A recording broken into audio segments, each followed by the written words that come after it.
So without ado, we'll start the program. So first of all, I would like to welcome all of you in this Empowering Human Capital for Future Leadership program. It's a corporate connect series jointly organized by Quest College and Human Capital Development Professionals Group in Nepal, which is emerging Human Capital Professional Group led by Tanka Bhattwaiser. He is our panelist today.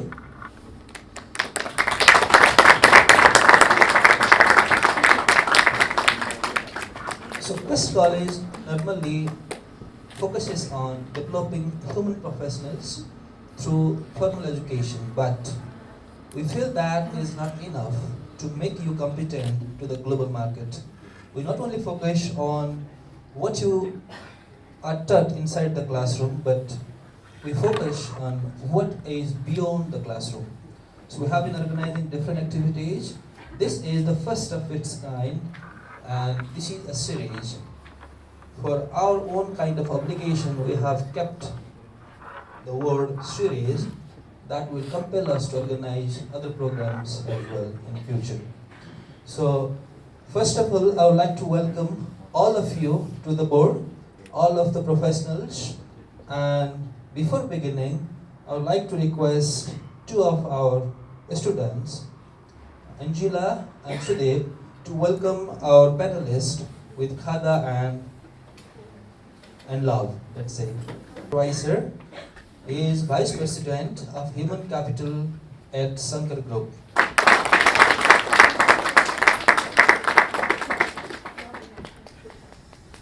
And we have Dr. Biswas Gausad sir. He is a premier CA of Nepal, senior CA, and he is an economist.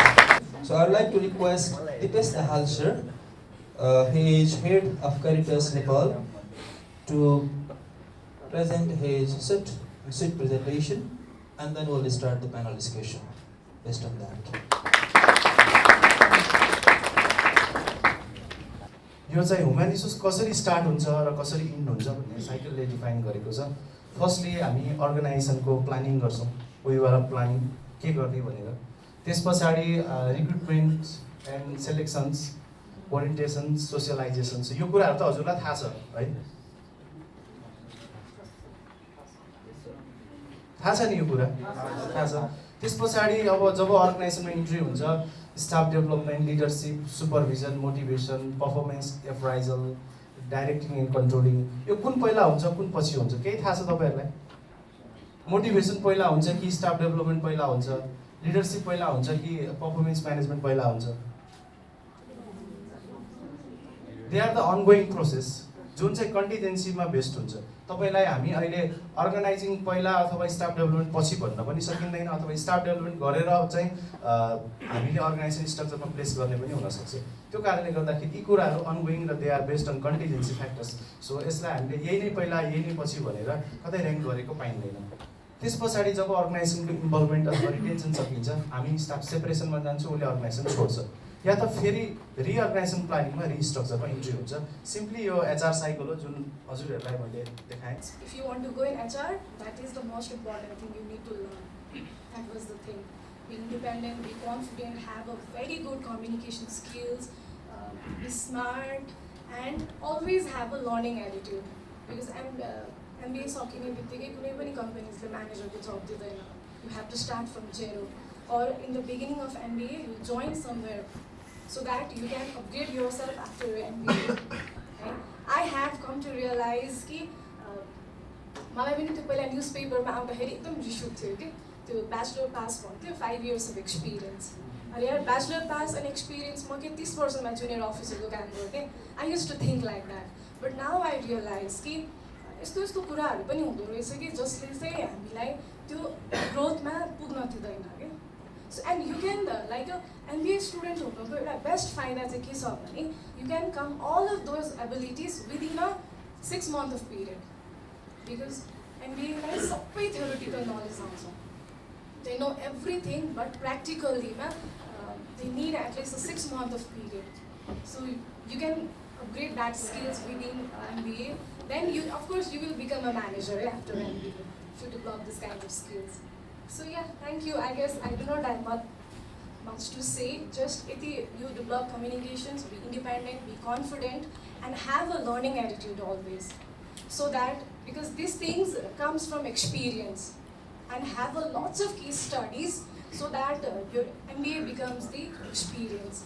Because हामीले पनि गर्ने त्यही हो अस्तिको level union हुँदा मैले यो solution निकालेको थिएँ नि sir that can be use in this time so that is the experience है सो थ्याङ्क यू MBA ग्रेजुएट्सले चाहिँ कुन चाहिँ सेक्टरमा मतलब कुन चाहिँ डिपार्टमेन्टमा चाहिँ अट्र्याक्ट हुनसक्छ भन्दा चाहिँ इभन द एनजिओ आइएनजिओ सेक्टर्समा पनि चाहिँ there is always the HR admin department then there is finance and logistic department अनि अहिले चाहिँ if you are interested in कम्युनिकेसन्सकोमा पनि मेजरली भनेको चाहिँ सोसियल मिडियाजमा अब every one uses social medias होइन सो यिनीहरू सेक्टर्समा चाहिँ you can always apply given that you meet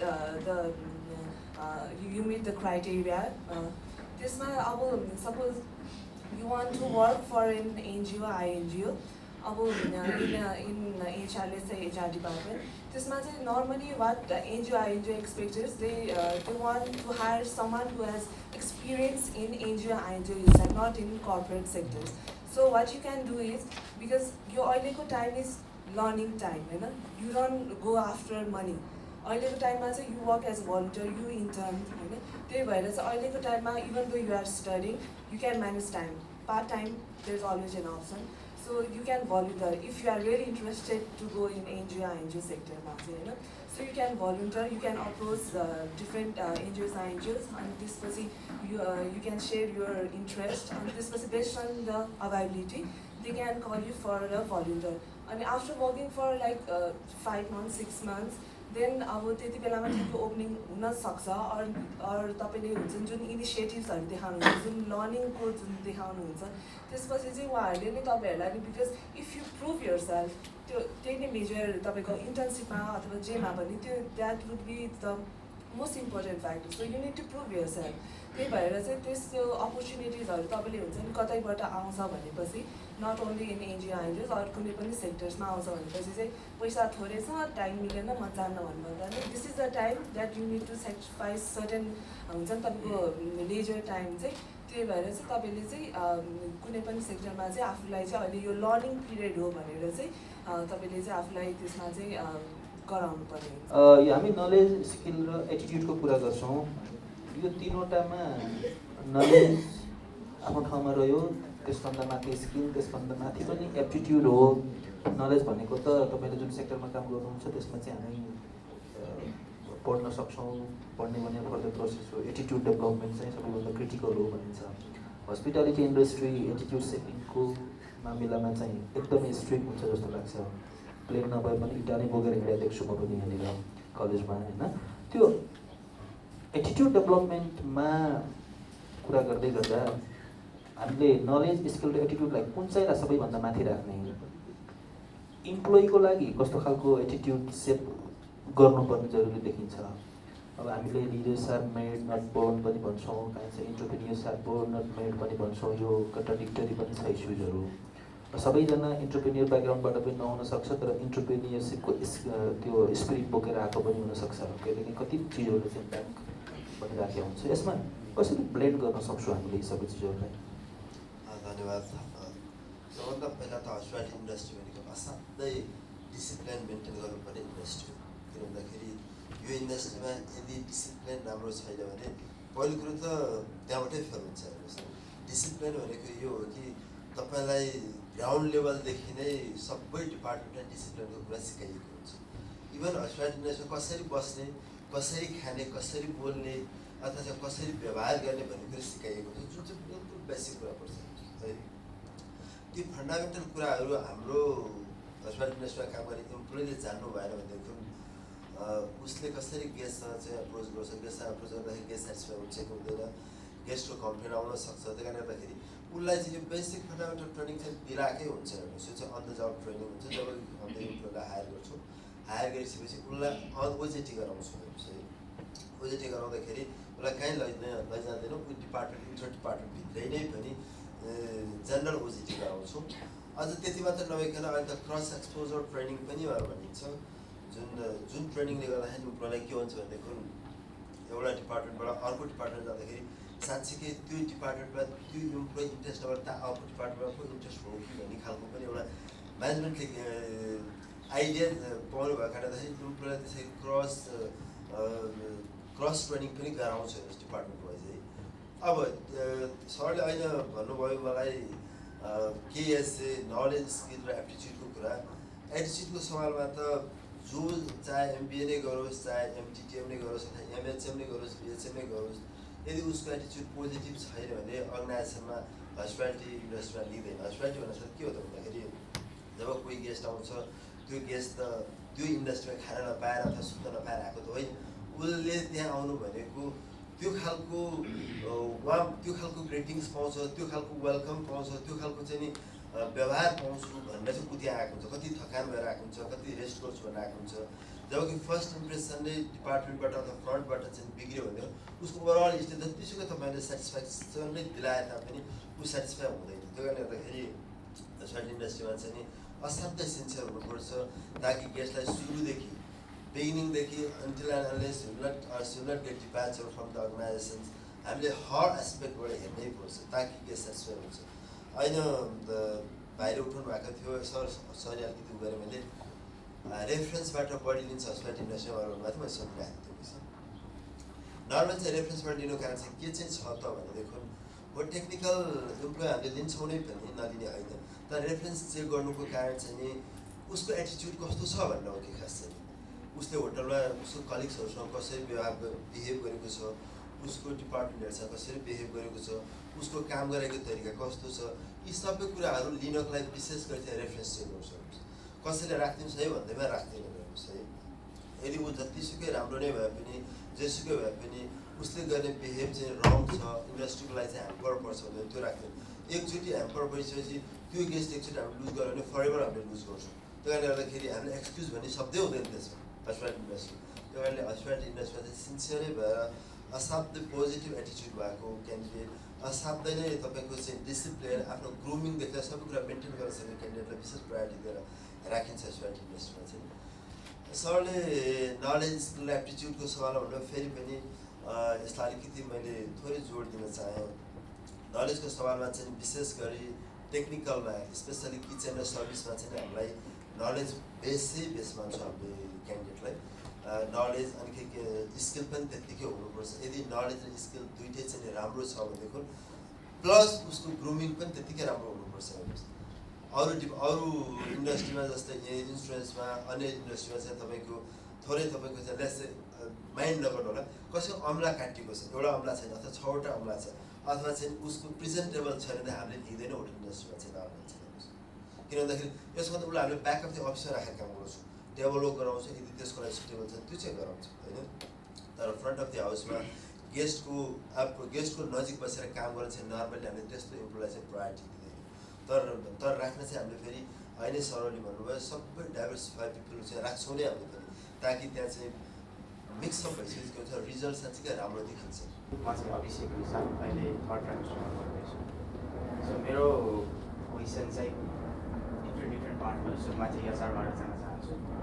so म चाहिँ लिटरली कस्तो भन्दाखेरि हिसाब भनेपछि हाम्रो खान्छ नि हिसाब भनेपछि विशाल आउँछ भने सो म चाहिँ मेरो करियर चाहिँ एचआरमा लान खोज्दैछु भने मलाई फाइनेन्स अकाउन्ट त्यसपछि म्याथमेटिक्स ती कुराहरूले चाहिँ पछि फिल्डमा जाँदाखेरि के अप्ठ्यारो पार्छ पार्दैन। यदि त्यसले मलाई अप्ठ्यारो पार्छ भने त्यो विकनेसलाई मैले के गरेर स्ट्रेन्थ बनाउन सक्छु ताकि म यहाँबाट पास आउट भइसक्दाखेरि पहिलो क्वेसन त्यो भयो।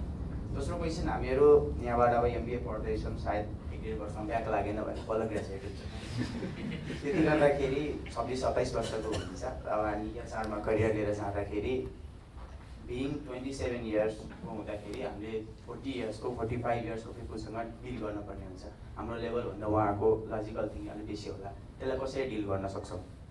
र अर्को कुरा सरले नेपोटिजमको कुरा गर्नुभयो, त्यो प्र्याक्टिस हामी अहिले गर्दै छैनौँ त्यसलाई हटाउँदैछौँ भन्नुभयो, त्यो एकदम राम्रो कुरा हो होइन। हजुरहरू 7जनाले सुरु गर्दै हुनुहुन्छ, 7 गुणा 14 21 गर्दै त्यो राम्रो कुरा हुन्छ। तर साँच्चै नै हामीहरू यो कर्पोरेट वर्ल्डको दिग्गजहरूले चाहिँ यो कुरा चाहिँ ब्याड प्र्याक्टिस हो भन्ने सोचेर चाहिँ गर्नुभएको हो कि युनियनको प्रेसर र दबावमा मात्रै यो कुरा गर्नुभएको हो। अनि अर्को कुरा हाम्रो बहुजन सरले गर्नुभएको थियो चाहिँ लेडिज र जेन्ट्सको कुरामा चाहिँ बाँकी जानु पर्दाखेरि लेडिजहरूलाई चाहिँ प्यारेन्ट्सहरूलाई सोध्नुपर्छ भन्ने कुराहरूमा आयो। त्यो सोध्नुपर्ने आधार सायद हामीले चाहिँ एउटा सेक्युरिटी इस्युलाई मेन्टेन गर्न नसकेर आएको हो कि त। हामी अर्गनाइजेसनमा बसिरहेको छौँ, लेडिजहरूलाई हायर गर्छौँ, जागिरमा लगाउँछौँ, तर बाँकी जाउँ भन्दाखेरि सायद आफ्नै इन्टरनल स्टाफहरूबाट पनि उनीहरू चाहिँ सेक्युर्ड छैन कि, अथवा कुनै आउट लोकेसनमा लिएर जाँदाखेरि त्यो उनीहरूमा एउटा सेक्युर्ड फिलिङ सायद प्यारेन्ट्स भएर सोच्दाखेरि, चाहे कन्सर्न पिपुल भएर सोच्दाखेरि नानी त जान्छेस् भन्दाखेरि एउटा हुन्छ नि सेक्युरिटी इस्यु, त्यो मेन्टेन गर्न नसकेर पो हो कि। अर्को एउटा लास्ट जनरलाइज क्वेसन छ, हामी यो कुराहरू गरिरहँदाखेरि एक्सपिरियन्स प्रोफेसनल र फ्रेसरमा चाहिँ आधारित भएर कुरा गरिरहेको हुन्छौँ होइन। हामी भनेको फ्रेसर जुन मार्केटमा आउँदैछ, अर्गनाइजेसनलको पर्सपेक्टिभमा हेर्दाखेरि समहाउ एक्सपिरियन्स प्रोफेसनललाई उहाँहरूले हायर गर्न खोज्नुहुन्छ। अझै पनि प्यानलमा बसेर चाहिँ एचआर र अरू बोर्ड मेम्बर बसेर चाहिँ स्टाफ रिक्रुटमेन्टको कुरा गर्दाखेरि मेजोरिटी अफ पिपुलले चाहिँ फ्रेसर हायर गर्ने र भन्दा सायद नाक खुम्च्याउने अवस्था अझै पनि छ। सायद मलाई त्यस्तो लाग्छ, नाक खुम्च्याउनै पर्छ फ्रेसरलाई हायर गर्ने भन्दा। अब फ्रेसर जब फिल्डमा आएर उसले आफूले एक्सपोज गर्दैन, एक्सपिरियन्स कसरी बन्छ? एक्सपिरियन्स बन्दैन भने फेरि एक्सपिरियन्स प्रोफेसनल कसरी हायर गर्नुहुन्छ? कि त बाई वन आउनु पऱ्यो एक्सपिरियन्स प्रोफेसनल, कि त भने फ्रेसरहरूलाई चाहिँ प्रायोरिटी दिनु पऱ्यो। Thank you. भाइको केही पार्टको एन्सर अलरेडी आइ पनि सकेको छ, त्यसलाई सरहरूले एड्रेस गर्नुहुन्छ। म चारु थापा म्याडम हुनुहुन्छ हाम्रो एचआर फ्याकल्टी, चारु म्याम हुनुहुन्छ, निस्किनु भयो हो र? Okay okay fine. मैले उहाँको पनि भर्डिक्ट लिन खोजेको थिएँ, बिकज त्यो थ्योरी एस्पेक्ट पढाउँदै गर्दाखेरि विद्यार्थीको मोटिभ्ससँग हामी पनि कनेक्ट हुन सक्यौँ भने त्यो इन्ट्रेस्टिङ हुन्छ लागेको थियो। अरू कसैको केही छ क्वेरिजहरू? ओके, लकसले आई थिङ्क अलरेडी एउटा क्वेसन उठाइसकेको छ, अरूबाट आयो भने बेटर हुन्छ, पार्टिसिपेटरी पनि बनाऊ, तर क्विकली गरौँ है।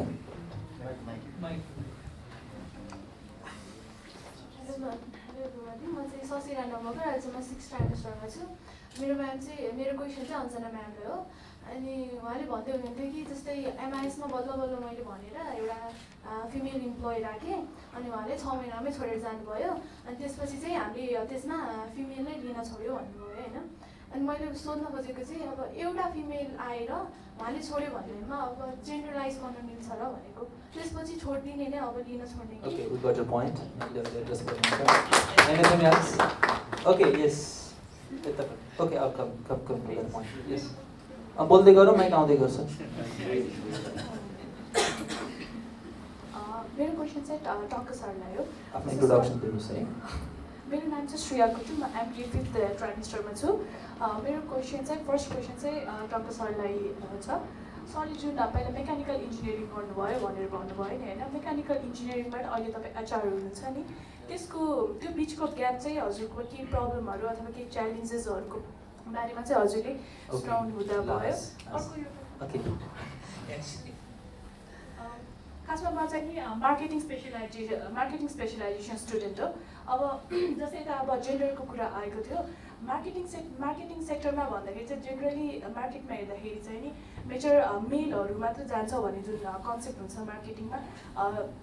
अहिले करेन्टली चाहिँ मार्केटिङमा चाहिँ फिमेलको सिचुएसनहरू चाहिँ त्यो कस्तो छ भनेर नि एकचोटि मलाई त्यसको बारेमा थियो। मैले नि इन्टर्नसिपमा नै एड गर्न चाहन्छु। जस्तो सबैजना चाहिँ ब्याङ्किङमा जाने इन्ट्रेस्टेड हुन्छ होइन, त्यो कारणले गर्दा ओभर क्राउडेड भएको कारणले गर्दा पनि उहाँहरूलाई फोटोकपिजमा मात्रै लगाइदिएको होला होइन। तर चाहिँ नर्मली चाहिँ इफ यु एक्सप्लोर अरू अर्गनाइजेसनमा मैले पहिला काम गरेको जस्तो कान्तिपुरमा अनि अहिले पनि जुन गरिरहेको छु फेज नेपालमा, त्यहाँ चाहिँ सक्सेसन प्लानिङ नै हुन्छ कि हामीले इन्टर्न्स लिँदाखेरि चाहिँ यो इन्टर्नलाई चाहिँ हामीले फुल टाइम इम्प्लोइमेन्ट गराउँछौँ हामीले भन्ने त्यो मेन्टालिटीले हामी इन्टर्न्स हायर गरेर हुन्छ। अब इन्टर्नसिपको लागि कति कलेजको रिक्वायरमेन्ट पनि हुन्छ, कति चाहिँ यो चाहिँ होइन कि स्टुडेन्ट्सको रिक्वायरमेन्ट मात्र होइन कि अर्गनाइजेसनको नै रिक्वायरमेन्ट हुन्छ कि त्यो इन्टर्नसिप पिरियडलाई चाहिँ अर्गनाइजेसनले पनि चाहिँ मैले चाहिँ उसलाई चाहिँ मलाई चाहिए जस्तो इम्प्लोइ चाहिँ बनाउँछु यो पिरियडमा भन्ने त्यो सोचले पनि इन्टर्न हायर गरेर आउँछ होइन। जस्तै अहिले जुन हामीले एएनएम जेटिएसहरू लिन्छौँ, ओजेटी भनेर अन द जब ट्रेनिङ भनेर, उहाँहरूलाई चाहिँ हामीले त्यही सेभ गर्नको लागि चाहिँ यो 6 मन्थ्सको पिरियडमा चाहिँ हामीले उहाँलाई चाहिँ हामीलाई चाहे जस्तो म्यान पावर हामीले क्रिएट गर्छौँ भन्ने हिसाबले चाहिँ यो इन्टर्नसिप पिरियड चाहिँ हामीले दिएको हुन्छौँ होइन। सो तपाईँहरूले पनि अब अहिले जुन इन्टर्नसिप टाइम नभए पनि पार्ट टाइमको लागि चाहिँ म त्यही सजेस्ट गर्न चाहन्छु कि हुन्छ नि कलेज पछि त तपाईँहरूको अभियसली सर्टेन टाइम त लेजर पिरियड भइहाल्छ नि, त्यो टाइममा चाहिँ तपाईँहरूले पार्ट टाइम चाहिँ यो एक्सपिरियन्स गेन गर्नलाई मात्र भए पनि चाहिँ त्यो चाहिँ गर्नु भनेर चाहिँ म अझै नि सजेस्ट गर्न चाहन्छु। Thank you. दिपेश सर, लामै नोट Thank you, बनाउनु sir. भएको छ, छोटो छोटो कुरा। जसमा तपाईँको इन्टर्नसिपमा छ नि, इन्टर्नसिपमा ब्याङ्कमा चाहिँ तपाईँको सप्लाई बढी भयो, डिमान्ड कम छ, त्यही भएर ब्याङ्कलाई छोडिदिनुहोस्। ब्याङ्कलाई छोडिदिनुहोस् किनभने त्यहाँ तपाईँले सिक्न पाउनुहुन्न, फोटोकपी गरेर आउनुहुन्छ। अनि त्यस पछाडि गभर्मेन्ट ब्याङ्कमा जानुहोस्, तपाईँले ओनरसिप चाहिँ कामै गर्न पाउनुहुन्छ, किनभने मसँग गभर्मेन्ट ब्याङ्कमा काम गरेर एक्सपिरियन्स छ, पैसा पनि दिएको छ, अन्त इन्टर्नसिपको रिपोर्ट बराबर 7-8 हजार रुपियाँ पैसा पनि दिएको थियो स्टुडेन्ट टाइममा। अर्को भनेको यो ग्यापलाई कसरी फुलफिल गर्ने भन्दाखेरि केही पनि नगर्ने, कलेजले न इन्भेस्ट गर्नुपर्छ, न स्टुडेन्टले इन्भेस्ट गर्नुपर्छ, न चाहिँ इम्प्लोयरले इन्भेस्ट गर्नुपर्छ। त्यो तपाईँहरूको जुन इन्टरमा 60 मार्क्स हुन्छ नि, 60 मार्क्समा 32वटा सब्जेक्टमा हरेकमा एउटा रिसर्च गर्नुमा एउटा इक्जाम भयो भने तपाईँसँग 32वटा सेक्टरको 32वटा एक्सपिरियन्स हुन्छ। जुनसुकै सेक्टरमा इन्टरभ्यू दिन जाँदाखेरि पनि मैले यो गरेको छु, यसमा यो रिजल्ट छ भनेर भन्न सक्नुहुन्छ। त्यही भएर कसैले केही पनि इन्भेस्ट नगरिकन स्टुडेन्टले टाइम मात्रै इन्भेस्ट गर्ने र टिचरले अलिकति केयरिङ मात्रै इन्भेस्ट गर्ने हो भने त्यो कुरा सल्भ हुन्छ। र यो चाहिँ मैले प्र्याक्टिकली के गर्छु भने स्टुडेन्टको क्लास सकिसकेपछि 5-6 दिन म्यानेजमेन्टलाई माग्छु, त्यसमा चाहिँ इन्ट्रेस्टेड 5-7जना स्टुडेन्ट आउनुहुन्छ, उनीहरूलाई म तयारी गरेर पठाउँछु र तयारी गरेपछिको 5-6 महिनाभित्र उनीहरू जबमा पनि गइसकेका हुन्छन् एटलिस्ट। अझ मेरो एउटा प्र्याक्टिस पनि के छ भने इन्ट्रेस्टेड स्टुडेन्टबाट कुनै एउटा रिसर्च आर्टिकल लेख्ने र उनीहरूको चाहिँ नाम फर्स्ट सेकेन्ड थर्डमा गरेर आफूले सपोर्ट गर्ने टिचरको नाम अन्तिममा राख्ने। त्यो कारणले स्टुडेन्टले ओनरसिप पनि फिल गर्छ र उनीहरूको एउटा एकाडेमिक रिसर्च पनि छापिन्छ र 5-6वटा सेक्टरमा उनीहरू एक्सपिरियन्स पनि भइसकेको हुन्छ। अनि जहाँ इन्टरभ्यू दिन गए पनि फ्याट्टै बिग्छ। त्यही भएर कसैले पनि खर्च नगरिकन, कसैले पनि नगरिकन स्टुडेन्टलाई केही टाइम दिने भने यो कुरा गर्न सकिन्छ र ग्याप एकदम चाँडै म्यानेज हुन्छ। Thank you. Thank you. मैले बोल्न बाँकी केही छैन जस्तो लाग्छ मलाई, एभ्रिथिङ भनिहाल्यो। जस्ट वान लिटल थिङ, तपाईँहरूले करियर स्टार्ट गर्दाखेरि चाहिँ you start with the like small organisations जो चाहिँ भर्खर ग्रो भइहाल्छ, यु स्टार्ट फ्रम देयर। त्यहाँ जानुभयो भने चाहिँ you will learn so many things. फर्स्टमै ठुलो स्ट्याब्लिस अर्गनाइजेसनमा चाहिँ त्यहाँ केही पनि सिक्न पाइँदैन कि। सो फर्स्टको जुन आफ्टर MBA ग्रेजुएट भएपछि जुन 1 इयरको त्यो एकदम दुःखद पिरियड हुन्छ होइन, 1 वर्ष चाहिँ you have to like work like a donkey भनौँ न, डङ्की लेबर। त्यस्तै नै 1 वर्ष चाहिँ you go into the growing organisation. This is the fact है। अलिकति पिन्च त हुन्छ, झन् MBA हामी त्यसलाई मिलाएर स्मार्ट डङ्की भनेर भनौँ न, होइन? स्मार्ट डङ्की भनेर त्यो टाइममा चाहिँ you look after growing organisation. अनि within a 1 year period in second year you can become like a you will be in the level of manager the growing अर्गनाइजेसनमा जानुभयो। So you start your career from there rather than a big companies like हुन्छ नि DHLहरू, त्यस्तोमा जानुभयो भने चाहिँ even MBA स्टुडेन्टलाई पनि they will place in customer, त्यो कस्टमर रिप्रेजेन्टेटिभको जब हुन्छ नि त्यसमै लाग्छ। Yeah thank you so much. मैले सबै जोडेँ है। यो कस्तो हुँदो रहेछ भने we do not know corporates के नर्मल्ली हामी एक्सप्लोर गरेकै छैनौँ। कहाँ चाहिँ हामी प्लेस हुन सक्छौँ भन्ने चिजहरू एक्सप्लोरेसनको पनि कमी हो, सरले भन्नुभयो त्यो रिसर्चको पनि कमी हो। So we need to be more elaborative to explore. हामी कलेजमा आउँछौँ 10वटा 20वटा 30वटा 32वटा सब्जेक्ट लेख्नु फाइन्ड गर्ने भन्दा पनि how many of you have heard DHL, how many of you have been there, how many of you have seen its opportunities, होइन? अरू त्यस्तो खालको कम्पनीजहरू पनि छ where you can go directly, आफैले एप्रोच गर्ने। इन्टर्नसिप खोज्दा पनि don't come to our table, होइन? हामी भन्छौँ नि यु एक्सप्लोर योरसेल्फ। आफैले खोजेको जस्तो मजा अरूमा हुँदैन, होइन? Saying all this, thank you so much.